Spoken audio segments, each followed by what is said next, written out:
when we were having our first child, Elijah. Oh, she was probably 7 months pregnant at this time. She made some comment about what it's going to be like with something to do with like the mess of, breast milk or something like that. And I was like, oh, gross. Like I made it, and yeah, I ended up sleeping in another room that night because of that.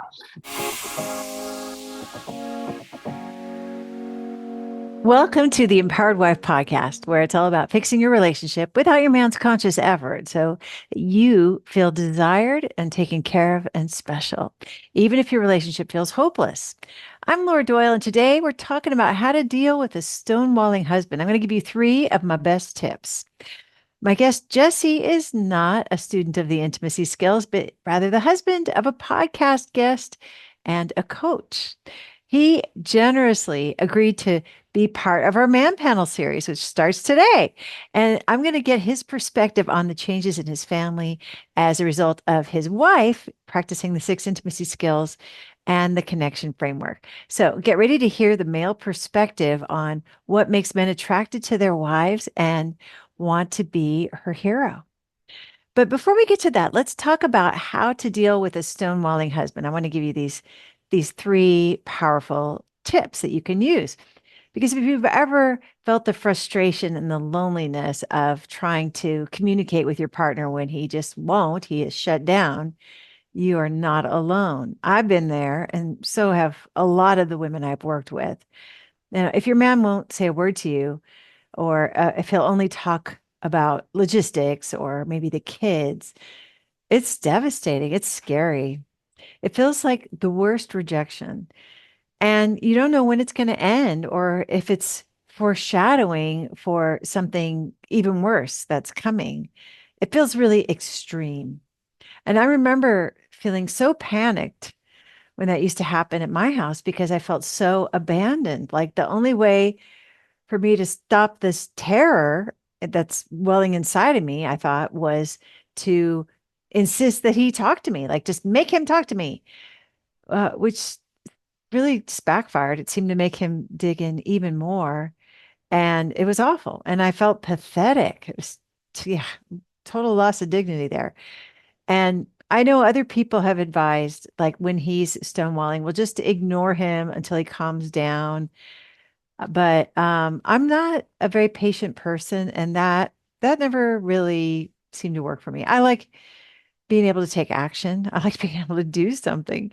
So these three things I'm going to share with you have helped eliminate stonewalling at my house, and I think will help navigate those stressful moments for you with more dignity and just help you to create a home where there's so much more emotional safety, and stonewalling will just become a distant memory, like it is around here.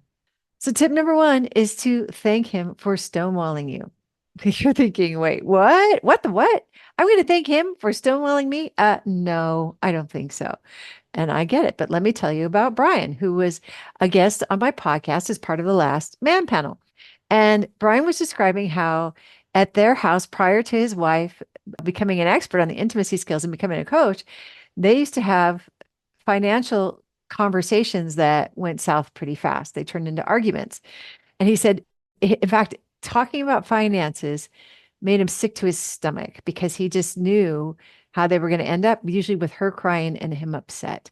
And he wanted to avoid that. So, what he did, because he couldn't think of anything better, this was his best thinking, was when the argument started, he would purposely stonewall. He would even leave, which of course his wife perceived as very unloving. But he actually said on the podcast, he said, I'm thinking this is the most loving thing I can do. I don't want to argue with you because I love you. Check that out, right? Isn't this so? It's surprising in a way.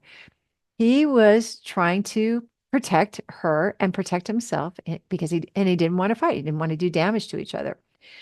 So, and he was talking about how post intimacy skills, post his wife becoming skillful with the six intimacy skills, they were able to talk about finances and make these decisions and move ahead without there being any conflict or stonewalling. And he felt like this was such a huge gift in his marriage. He was so glad about that. So he was painting the before and after picture for me.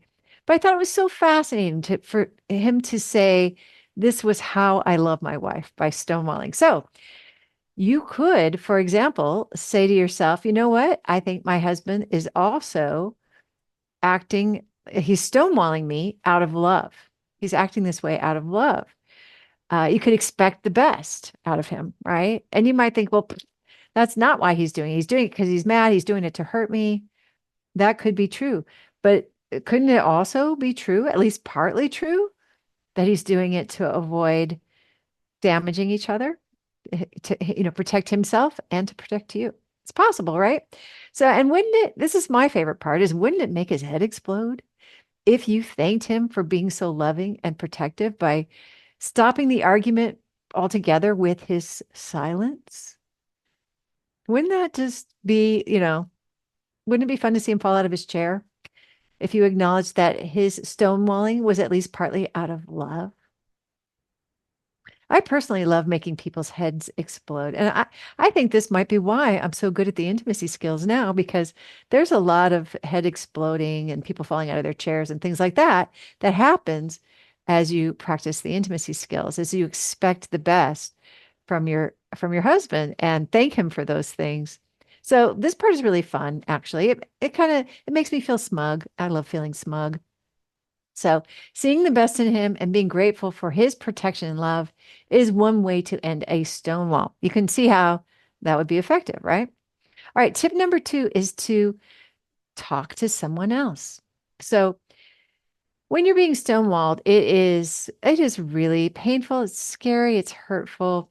So you're going to want to talk to other people besides your husband. And ideally, you're going to want to talk to other women, especially because they are so emotionally brilliant. And you need to be seen, heard, and understood, especially now when you're going through a stonewalling situation with your husband.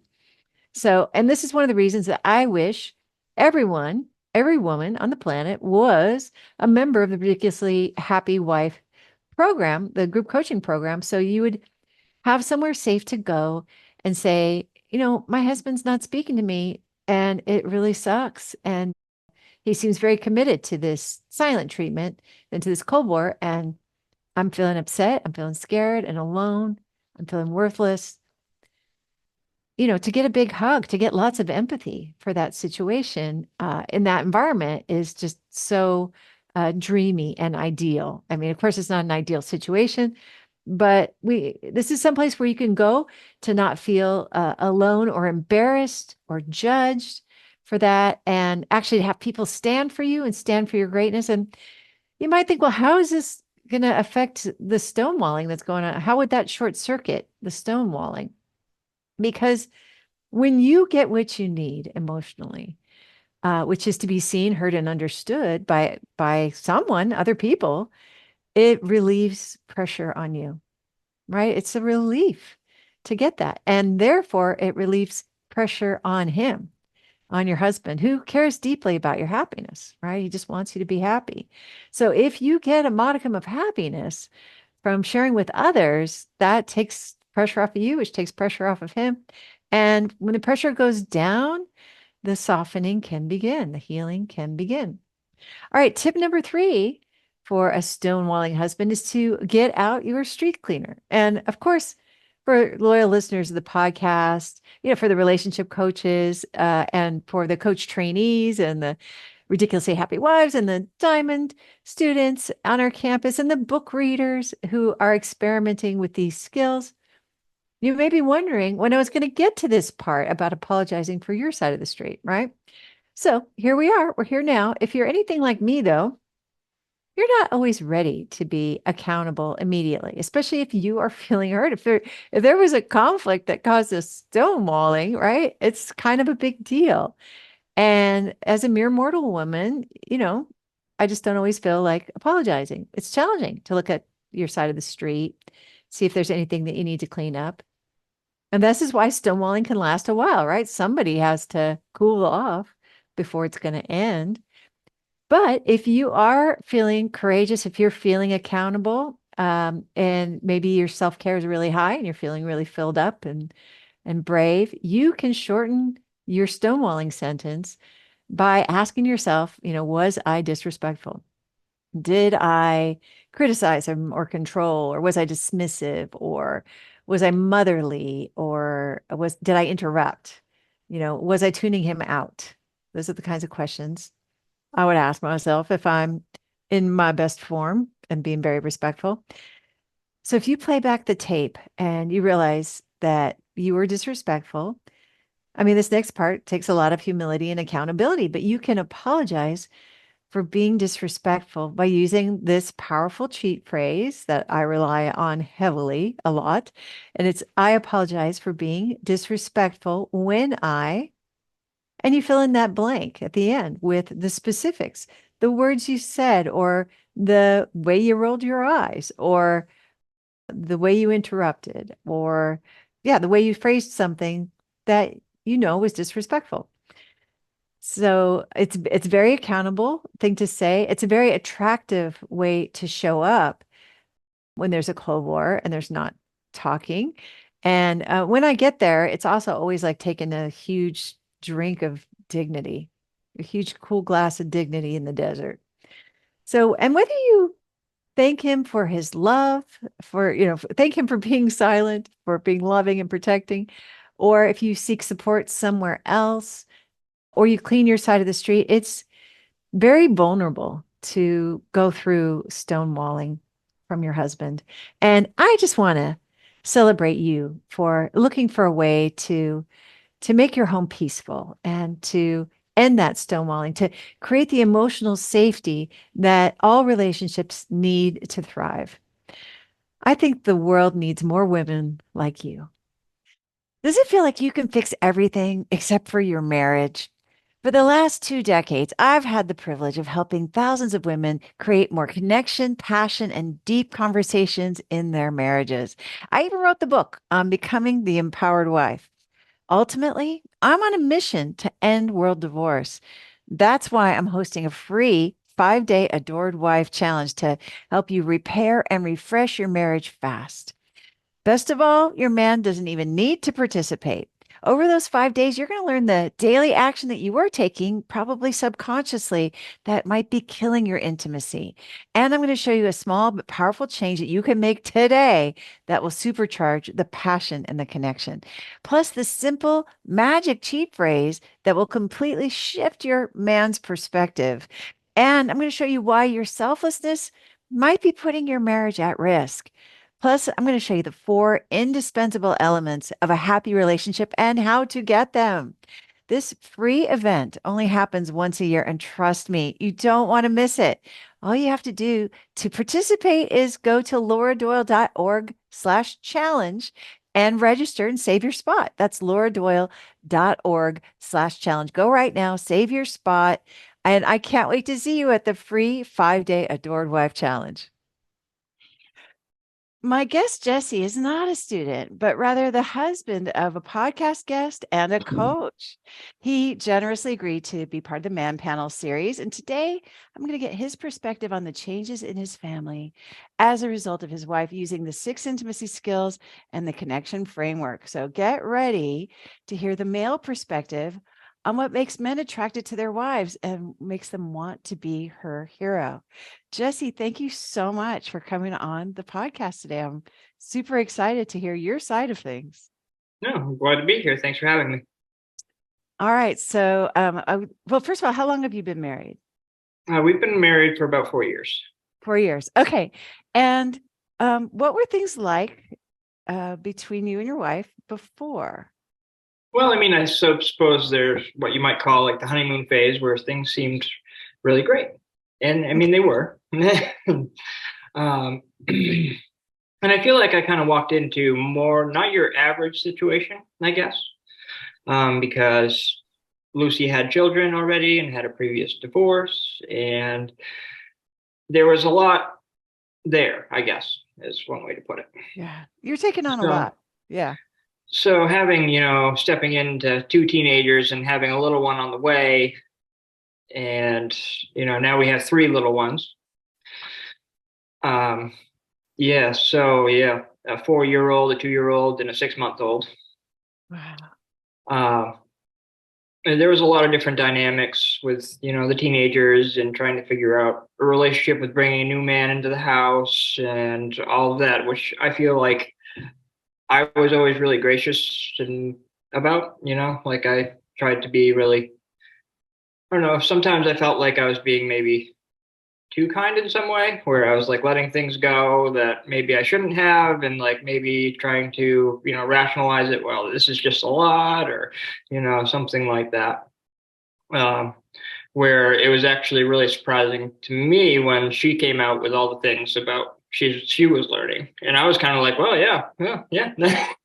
Like I didn't want to say anything, but it's very true, yeah. And so I was very grateful that this came about for her, and that it's worked out so well. Hmm. So, all right. So, yeah, I can see, moving in with a couple of teenagers, and then having, it sounds like you had three kids right in a row and having little kids. It's just on the surface of it, like that's a lot going on, right? This is the peak of family living here, right? Is you've got the older kids like getting ready to be launched into the world, and then younger kids that need absolutely everything. So it's just kind of, I mean, the word chaos kind of comes to mind. I don't know. Is that far off from? Oh no, yeah, no, there's definitely chaos there. I mean, absolutely. Okay. And some chaos I think can be good in ways, and Yeah. but Oh, yeah. and some can just be, I don't know what the word would be, but just destructive. Yeah. Stressful Stressful. too. Yeah, it's Yeah. probably a better word. But Yeah. And go ahead. I lost what I was going to say. Well, if when I think about you moving in, and you said I was kind of letting things go, like I was. I think it sounds like you were trying to be really accommodating, especially to those older kids, knowing Yeah. that was probably a big transition for them. And kind of, but was there like some underlying conflict about the way you were treating them, as compared to your wife was, their actual mom, or I mean, did that bring No, up there some was no like that's the funny part is it was actually really around the teenagers was really calm and peaceful, and nothing was bad about it. Our relationship, there was not like I felt like it went really well with them, and we had because both the older kids were dealing with counselors and different ideas, and really all the advice that we had gotten were things that I had learned later that pretty much was how I felt like I was being, which was more of a friend instead of like trying to be the friend instead of trying to be the parent. And I feel like there was a little bit of conflict at times around that, especially when we started having little children, because then, well, you are the parent of the little children, and it gets complicated because you have to parent the teenagers too in that situation around it. It was tricky at times for sure. And I feel oh, like when that definitely. side came out a little bit more, there was a little bit more resistance to it in some ways, but it wasn't bad. Like there's so many, like I've known so many people as stepkids and all, these different scenarios where it's like a horror show compared to what I've had really when it comes to that. Ah, Like it's been really good. And that's their father is great. still in the picture too, and they go back and forth, so it's really not a role to fill. Yeah, they have a dad. Right. Yeah, Yeah. yeah. Well, what would you say was the biggest pain point in your marriage, um, at any point? Well, I think there was to add layers of complication, there was like just learning about each other because we had only been dating for about a year when we got married. So things kind of moved along quickly, and I think that there was still more to learn about each other, I guess. Um, so seeing different signs and not knowing exactly what they meant through, different ways each other could be in different times under different stresses and under different scenarios, like got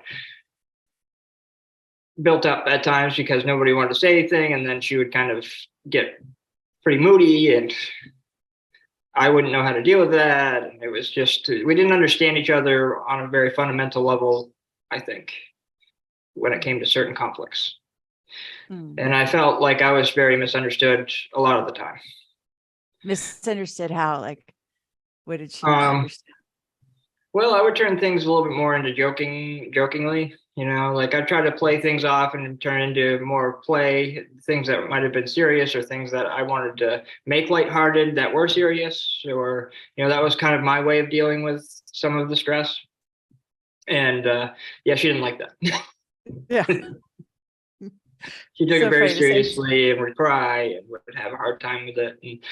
And I would understand that too. And it was just like I felt bad, she felt bad. It was just like the scenario where like we really needed to learn more about how to deal with each other, in those circumstances, I think. And I still have that still sometimes, where it's just like my nature is to kind of make a joke about things, um, and to make things a little bit more lighthearted. And I feel like that kind of thing can bring me a little bit more clarity at times. That it's just like a natural thing that I do, kind of make little jokes of things. And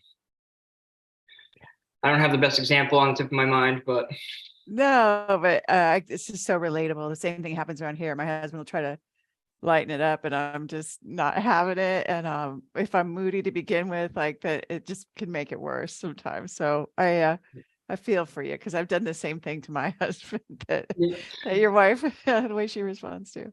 yeah. So And there was like trying to think of other examples, like when we were having our first child, Elijah. He's 4 now, but she was probably 7 months pregnant at this time, and she started, like I made one little comment about. She made some comment about what it's going to be like with something to do with like the mess of breast milk or something like that, and I was like, oh, gross. Like I made it, and yeah, I ended up sleeping in another room that night because of that. now that's a great example, right? um, Yeah. No. Yeah. I was like, So I mean, I don't like it. I mean, it doesn't mean it's you, bad. It's just kind of like the idea of it's kind of gross. I mean, yeah, it's not like I don't like if I get it on me, I'm not going to freak out. It's fine. Like I think it's just a word, right. um, and the way that things were described. And I feel like through the experience and like over time, like that things like that are more understood and less of a question because we know each other better too. Because things are so fresh and new then. Yeah. Yeah, but you find yourself on the couch, sleeping on the couch and thinking like, how did this happen? How did I get here? Like what, Yeah, what that really got out of hand quick, yeah, right? Like, yeah. I thought we were gonna have a nice night together.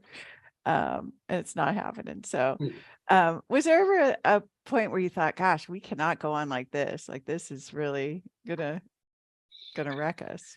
I feel like I was walking lines of like it starting to think that way, but I don't think I really fully got there. And I think the timing was really more because she found you and the respectful wife stuff, and even the story of her getting into that was kind of a yeah. Oh, Because let's hear that story. she had she had sat me down and talked to me about like these different books she was reading and how she was wanted to be a more respectful wife, wanted to understand, different things that she was doing that were hurtful for our relationship, and trying to understand, just how men are different in a different, like in a certain way when it comes to respect, and just how things come across for a man rather than a woman. And I found that all like great. And she wanted to do the lower Doyle course and the coaching course. And of course that cost money.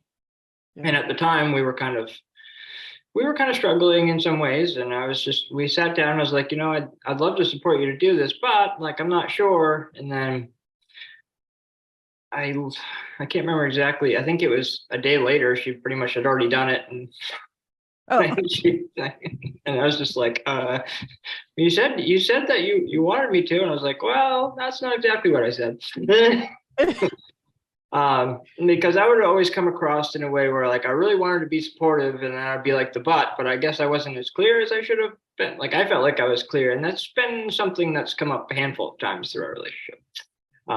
Where I've been kind of like, I want to, I would love to, but and then she just doesn't.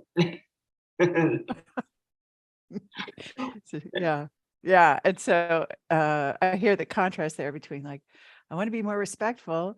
And, she's asking you about that. And then you say, I want to support it, but, and then she just does it in a way that could appear as Yeah, disrespectful. and this is all like to give her the respect that's due on that note, there was still a lot of chaos going on all the time, and things were quick conversations. They weren't really long, drawn out conversations most of the time because we just didn't have the time. So that No.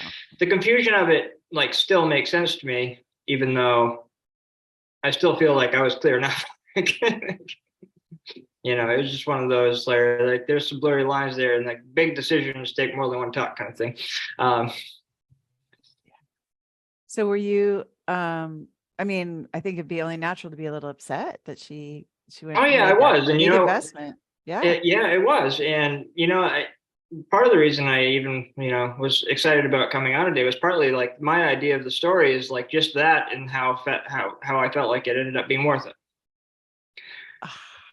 And because it really did change, like, just the mindset around it all, and just feeling the respectfulness piece of it made a huge difference for me. And it really came down to her just acknowledging it and being able to see it.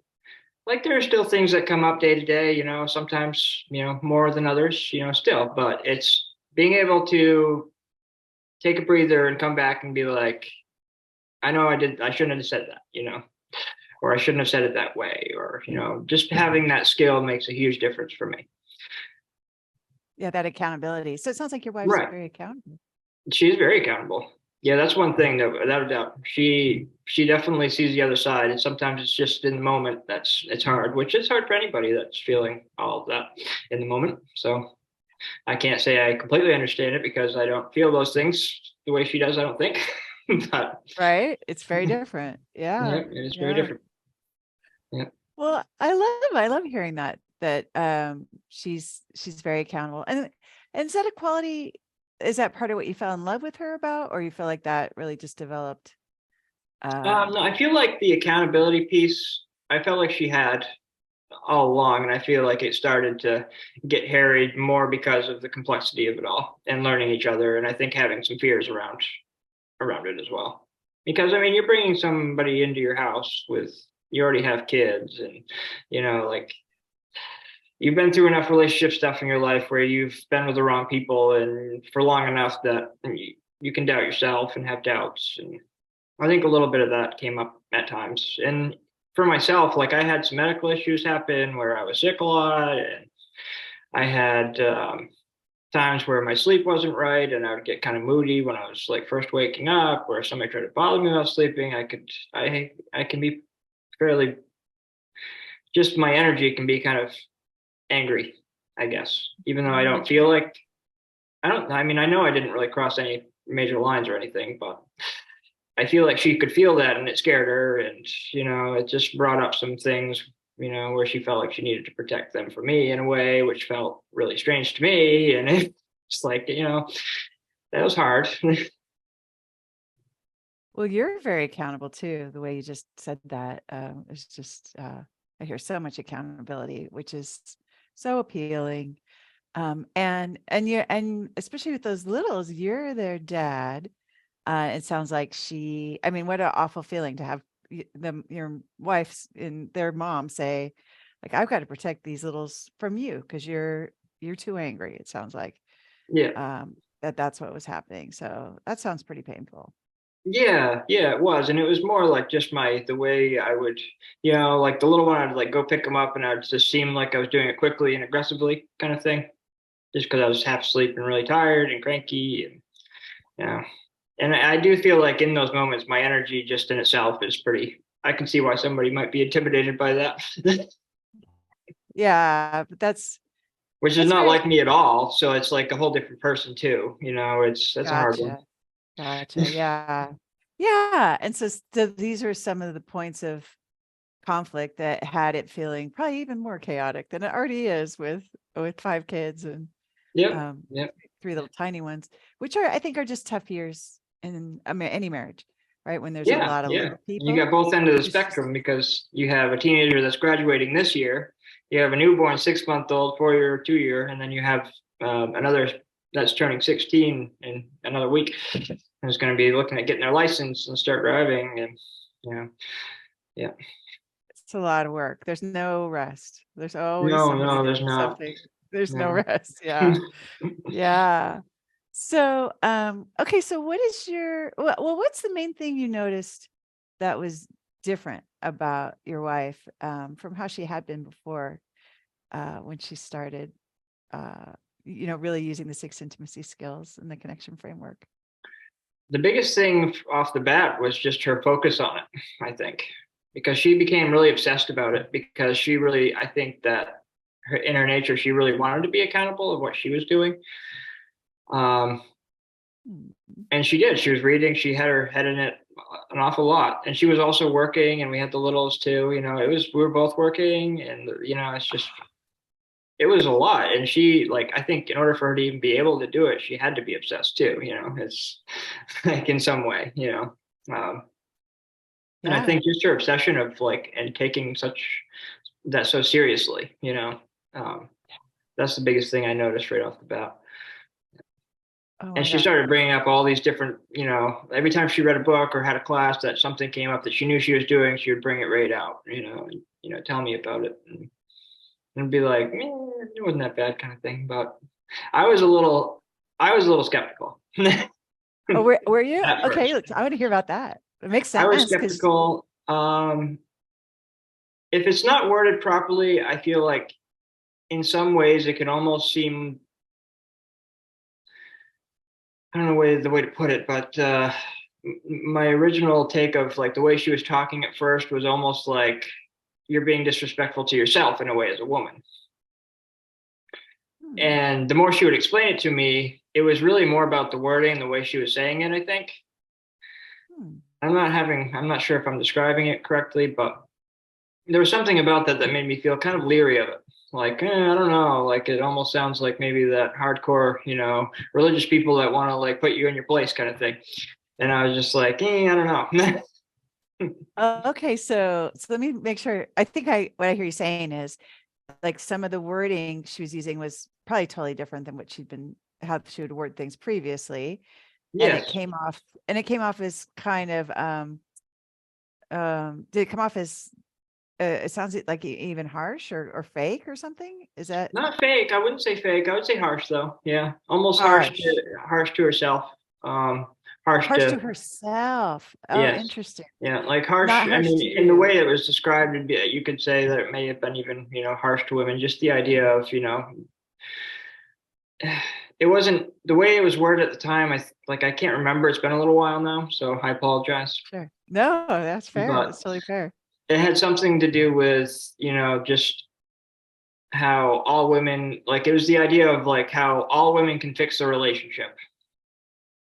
Like the all women can do this. It was like when all women were grouped in, I think is really where I was kind of like, geez, I don't know. Like every situation's different, and maybe that's a little too much. Maybe that's a little harsh. I didn't really know what to think of it all. Um, there's so many things out there where like I'm really skeptical of, and for good reason. Yeah. And I didn't know anything about you or this course or anything, so No. it's like I had every reason to be skeptical.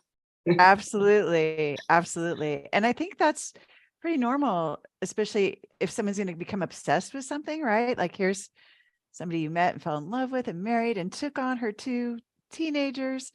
And now it's almost like she's going to have a personality transformation. You're like, wait a minute, do I even want that? Because this is who I fell in love with. Yeah. So was some of that coming up for you too? Yeah, I think so. I mean, at first, but I think it went away pretty quickly because I started seeing little changes really quickly. I felt like I was being respected more, and the change happened pretty quickly, I think, overall. Like the real important things for me that I was feeling, because maybe it's not necessarily, maybe it's a character flaw, but I can take quite a bit. and and like I feel like I probably would have treaded the water for quite a while before I really snapped, but it would have happened. like Yeah. um, and I feel like she actually came out in front of it and took care of it before it ever became more of a problem. And so it's hard to describe. Like, well, it's not hard to describe. It's really just that it happened really quickly because I don't feel like the issues had really built, and it just kind of took care of itself, I guess. Wow. Yeah. I love that. I mean, I really hear you sound like a patient man, kind of a long-suffering husband, really, which my husband calls himself that sometimes too. And but it sounds like in the back of your mind, it was a little, there was some unsustainability there. Something was going to have to give Yep. to what was going on before. Yeah, and I felt like that was one thing. Like even when the teenagers were around, I didn't exactly want to, fight, like have a fight either. I was very much like not in front of the kids, and like then it just never like talks just didn't happen. And now they happen because she wants them to happen. Like we need to have a talk. And I feel like that is pretty huge for us because I'm not the one that I can usually like just, it's okay. We don't need to talk about it. I understand. And then she'll be like, we need to talk about it. And then she'll be super thankful that we talked about it because she understood she understood things a little bit better and it actually helped us both that she did because it helped her understand me and where I was coming from a little bit more. So it sounds like she's maybe a better listener. Yeah, probably. Okay. Okay. I love that. Well, and I also just wanted to go back. I love how protective I heard it as like protection when she was saying like all women can fix all relationships. And you're like, well, wait a minute, like, doesn't sound totally fair. I kind of hear your sense of fairness coming in there, like, and Right. almost wanting to protect her a little bit from like, that might be undue burden on you. Right. Do I have that right? Yeah. Yeah. Yeah. Yeah. And It's just like, sweet. it's even just the idea of, there's so many different things out there and like that are just trying to get you to join to take your money basically. And like, Yeah. it's kind of a lot of it's a scam. I mean, to be honest. Yeah. And Yeah. so it's just the leeriness of that too, and getting sucked into something that could just be a total scam. Um, And you didn't really and get your say on this particular decision the way right. you imagined you would, right? So that Yeah, makes it that even one more stuck with me scary. for a little while. That came up a little bit here and there. I was kind of mad about that. Yeah. Yeah. But the I more imagine. the more time went on, the more I, felt like it was worth it. And it really did make a remarkable difference and change. And in a way where I don't think there's anything else. Like you go to counselors. I mean, the kids, the older kids have been to counselors and all this stuff. And like, I just don't feel like there's anything that really gave them more of a structure, like around just relationships and just more straightforward. And it's just, this works, and you follow it and it works. And she definitely followed it and it worked. So What an nobody follows anything accomplishment. perfectly, but for the most part. Yeah.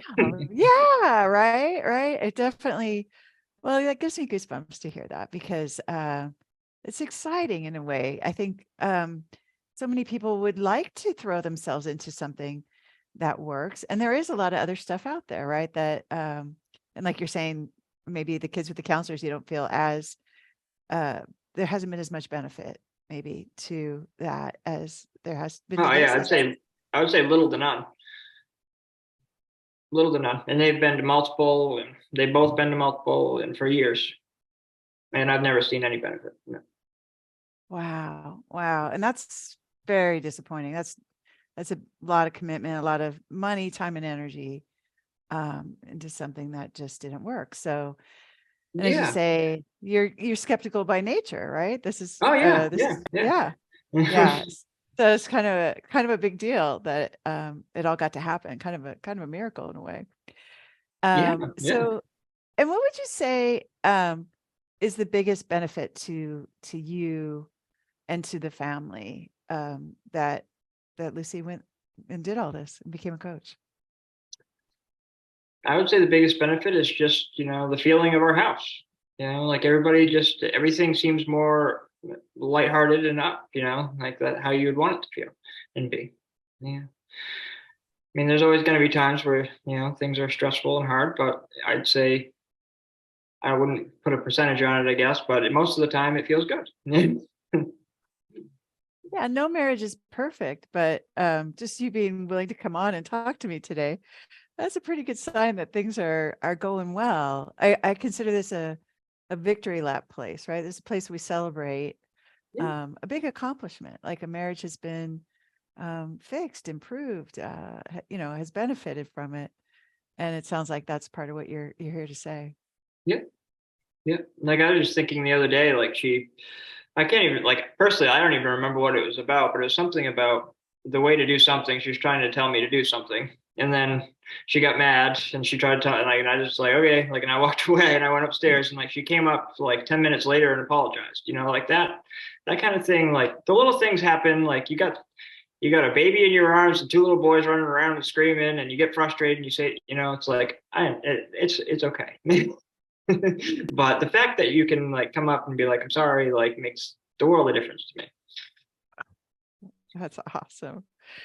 How do you think this has affected your kids? Well, I think everything affects the kids when it makes everybody happier. You know, I think the energy really makes a big difference. Like how people they feel it. They read into the energy that's in the house, and when people are fighting, and like there's definitely a difference between people verbally fighting and slamming things, like actually like for kids. But there's still it still impacts them even if it's not that because they can read the room. It's natural for anybody to, and I think that it makes them overall happier and more healthy as well. That's awesome. That's awesome. And what would you say? So if you could go back to that conversation now where she was saying, hey, I want to do this, and you could talk to yourself now, what would you say to yourself? I say go for it. You're like, all in, let's go, let's go. Yeah, Yeah, it's cute. That's so sweet. So, and how important is it to you that your wife is happy, Jesse? very. It makes all the world to me. That I mean, that's why I fell in love and got married to her. Like I want to make her happy. Yeah. And that Yeah. was And before I had the little kids to make happy too. So I think that's that right. I think making each other happy always comes first because that kind of fixes everybody. Yeah. Yeah. It's absolutely true. And so you want to be able to be her hero as much as possible, it Oh, sounds like. absolutely. Yeah. Yeah. I mean, she Yeah. right Yeah. now, for instance, like we've been through the back and forth of her working full time and little kids and everything. And just since this past July, because we actually moved houses in this last July. So we made a big move. And since then, she stopped working and after she had another little one, that was back in October 7th. She called it quits at that point. She hasn't been working at all since. Um, and that's always been kind of my ideal picture of things, to be honest. Like I just like the family, like you're home with the kids, and I take care of everybody, and that's what I want. And that isn't always necessarily how it can work. And like if she could go out and make a ton of money, I would stay home if I could. Like I'm open to the ways it can be, but this is what I would prefer for sure. Yeah. No, this is a big deal. So you are the sole financial support for your entire family, for Yeah. all six of you. Yes. Seven. Well, Seven. You have no. seven. I'm doing the math. Wait, one, two, three, four. Yeah, Well, the no. teenagers have their father too. That it's split, so that takes a That little he bit of weight off of contributes. them. But That's they're true. they're still Yeah. in there. Yep. Yeah, yeah, yeah, yeah. Yeah. No, but that's a big deal. Because they come and stay with you too, I imagine.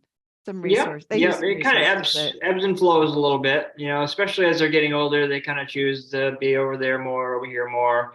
Um, the stepdaughter kind of decided to go stay with her father for the most part now, and I think it's the chaos of having the little children around and trying to do good in school and study. And I think that was probably for the best for her. yeah. Okay. And Yeah. her my stepson Wilder, had mostly stayed only with us for the past, I'd say mostly for this whole time, really. Um, and then for the last week, he's been at his dad's. He just decided he'd want to stay over there until he doesn't feel like it anymore. And it's like, okay. It's like you're getting old enough, whatever helps you succeed. Yeah. You sound like you're totally in those kids' corner, which I admire very much. That's really cool. Like whatever helps you succeed. That's not about um, setting up arbitrary structures. It's mostly about their happiness. Sounds like. Yeah, and well, Wilder's a hard one because got a layer of autism. He, I think he started being homeschooled, so he's being homeschooled right now. And he started being homeschooled about 6 months ago, which has kind of been good and bad. But the reality of it is it wasn't going well to begin with. He was showing up to school about 30% of the time, and he got booted from 2 different classes. He's got quite a track record over the past 3-4 years of that.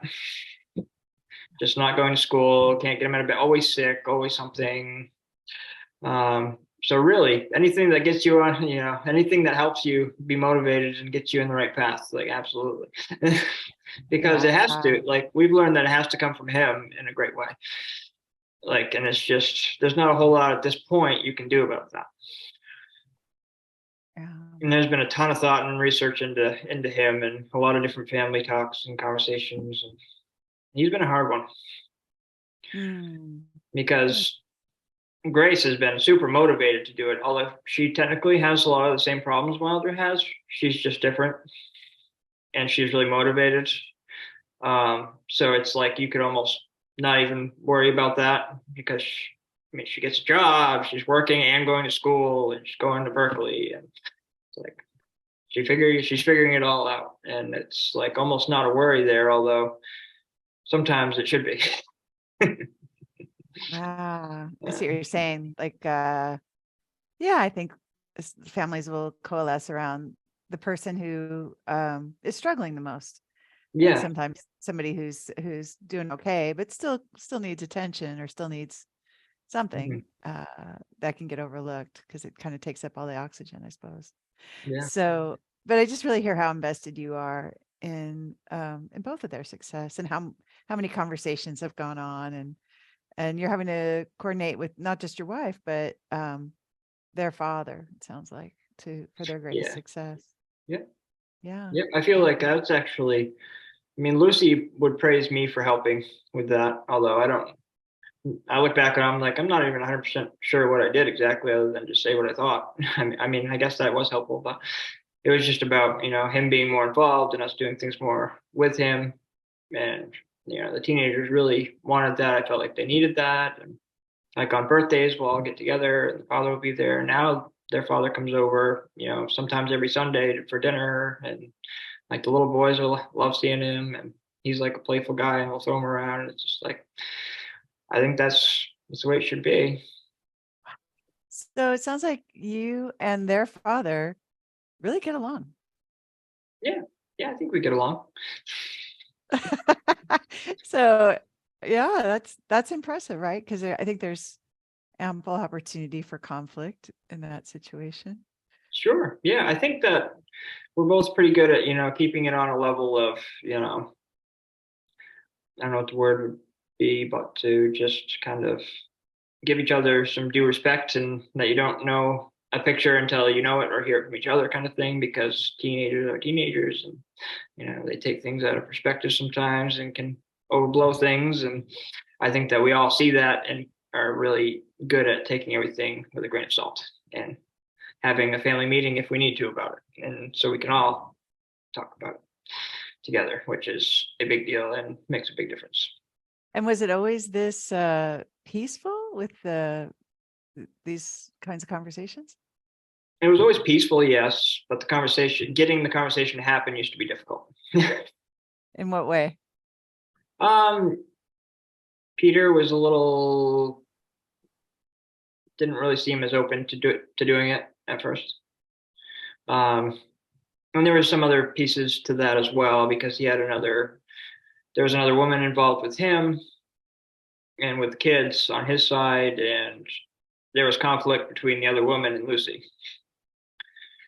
So that was an interesting dynamic where Peter felt like he needed to protect this other woman and didn't want to bring us together, essentially. And I think that was a big part of it. And that's shifted since recently, it sounds like, or they shifted a little while ago, and it was before the other woman was out of the picture, which she is now, because it turned out to not work out. Okay. And yeah, both that created some drama. There was some drama around her at their house, and neither of the teenagers cared much about her. Um, and I personally, I had only really met her a couple times through the years, and she didn't really seem to.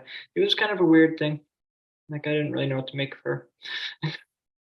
She didn't seem to want to be involved in a way that I just didn't understand. It's like you want to be involved in a family, but not involved with the kids, kind of thing. It was just a weird dynamic there that Mm, I didn't want to get in anybody else's business over. no. And I mean, it sounds like maybe she didn't have the intimacy skills, possibly, right? So, but yeah. Right, yeah. And well, she's a pastor. Um, Oh, okay. Okay. there's some, yeah, like I don't know. Yeah, Yeah. I So, don't want to like say anything bad, but I don't like. There's nothing to say. no, right. No, yeah. But no, so yeah, I was just curious to see like how, because I think this situation you described where there's I mean, it just sounds like a lot of cooperation and teamwork with all three of you, right? You and your Yeah, wife and her ex-husband. So I think that's highly desirable for a blended family. So I was just kind of curious about how did you guys get to that point? yeah. And there's another piece to that is that they hadn't been divorced for all that long when we started dating either. So the divorce was still fairly fresh too, within a couple of years. So that can add some So drama to things, right? so that sure would I would imagine would come into, whether or not you'd want to spend time together as a family and see each other, as a couple. Yeah. A lot of pain, fresh pain. Yeah, yeah. So I think that was probably part of it as well. And I just kept being, as Lucy would say, the voice of reason, which was more along the lines of, well, it's not about you, it's about the kids. And I Like do that one just specifically, like really, it's not about you, and it's about the kids. Like, and how great to be the voice of reason in your home. Like to that sounds very respectful. It sounds like you feel highly respected. I do by Lucy and Peter and the kid, not the teenagers, not really, Oh, okay. Okay, fair, fair. but they are teenagers after all. But and Lucy's kind of setting the tone, it sounds like, for how what the kids are doing as far as Yeah, yeah. I actually learned later on that it was. I feel like we just kind of made a realization recently that through that whole time looking back on it, that Lucy hadn't. We feel like it's possible that Lucy hadn't really taken enough time to spend alone with them without me in the picture, and she tried to make me involved in maybe too much. they just wanted their And mom. they were craving just mama, yeah. And like I Right. look back on it, I was like, oh yeah, that's Live probably and true. learn. Yeah, Oh, yeah. just too bad. Yeah, but what a great insight though. I mean, this reflects a lot of introspection and just thoughtfulness about those kids. This is you've talked a lot about those teenagers. I just really hear how much your heart is in there and hers too, Yeah, which I admire very much. It's a big important part of the role of a family, a strong marriage, right? Is to launch those kids in the world, give them that home court advantage as best you can. yep, Hear a yeah. lot of There's only so much you can do, but you gotta at least try and give them the best you can. That's all. That's really all you can do. you get the given time, yeah, and that's Yeah. it. How do you feel about your wife today? I feel like I don't know what the best way to describe it is. It's like the same thing as, why do you love me? um, when I think of her, I think of home. I think of the place I want to be. It's just I desire to be home. I wish I could be home more. Yeah. Sweet, super sweet, very moving. I mean, I've it sounds like a great marriage. Yeah. Yeah.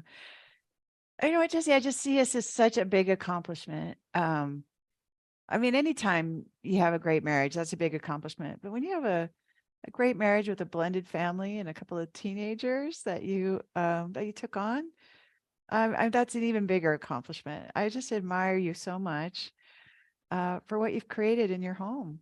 Um, it's true. I do give your wife a lot of the credit, but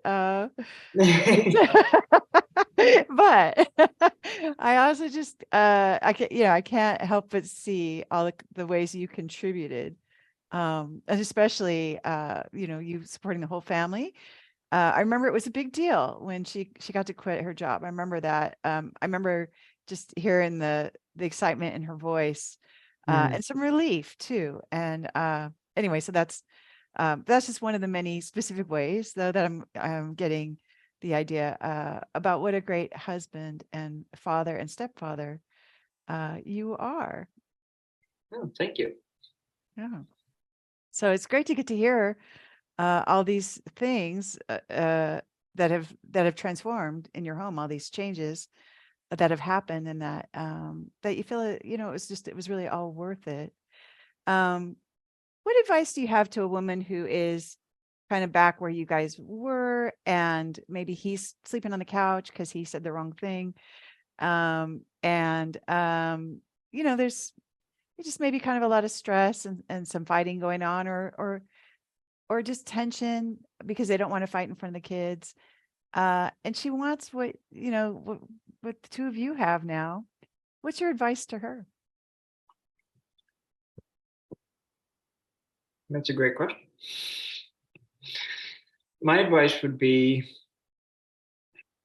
well, there's a lot there. I mean, just trying to understand the respect aspect, I think, of just the way a man looks at respect and feels respect. I think if you just look at that piece, it really dials a lot of things in because even in ways that I didn't really even think of or realize myself until Lucy had brought them up and was like, well, that kind of gave me a little bit more depth of my own self in a way, that's like, yeah, that's true. Like across the board, true. I can't think of a time that didn't upset me or like feel a little funny or, bother me in some way or like just the little digs of the way things are said or trying to dictate how you do things or, little things can be big things. And sometimes with men specifically, they don't always show the emotion of it, so it's not so clear to see. But if you look into it and you change that, you may actually see something that's more visible in a good way. Yeah. Wow. Wow. So it sounds like you have you're really enjoying feeling more respected and knowing and even got some insights about things that she was maybe doing that felt disrespectful, and you couldn't quite put your finger on it, but now you can, it sounds like, Yeah, yeah, which I love. And it sounds like it's made you more open to her influence too. Is that at the end? It kind of sounded like you were saying that. Is that right? yeah, yeah, absolutely. Like I feel like as a partnership, it helps because when you have this stuff kind of festering, you don't respect your wife as much either. It kind of goes both ways. So if you don't feel respected, you're not going to respect. Right. Like it's just how I mean that's my experience anyway. Like I can Yeah. look back and say that I definitely felt that way. Even if I could come back from it and feel like that didn't stick with me, like it was building and it probably would have gotten worse. And like the respect issue is a big one. Yeah, absolutely. Well, this has been so valuable. I've gotten so many great wisdom bombs from you, so many insights, and it's just such a treat to get to hear your perspective. So thank you so much for coming on and sharing so personally, so authentically about what's gone on in your home. This is a great contribution to the mission to end world divorce, and yeah, you're just a wonderful example of what's possible. And so I thank you for inspiring all of us today. Yes. Yeah, I'm glad to be here. Have you fixed a problem in your marriage, big or small, using the 6 intimacy skills? Well, if so, I would love to get to hear the whole story and get to meet you by having you as a guest on the Empowered Wife podcast. So, if you want to make a big contribution to ending world divorce and pay forward what you've learned, take your marriage to the next level by telling your story on the podcast, go to lauradoyle.org/podcast and click on Become a Guest. That's lauradoyle.org/podcast, then become a guest. I can't wait to meet you and hear the whole story. Listen and subscribe to the Empowered Wife podcast On next week's podcast, I'm going to show you how to become an adored wife. In the meantime, I hope you're having lots of fun. Today's fun fact is that I have a little song that I sing whenever I leave the house. It goes like this. Glasses, license, keys, and phone. Keys and phone.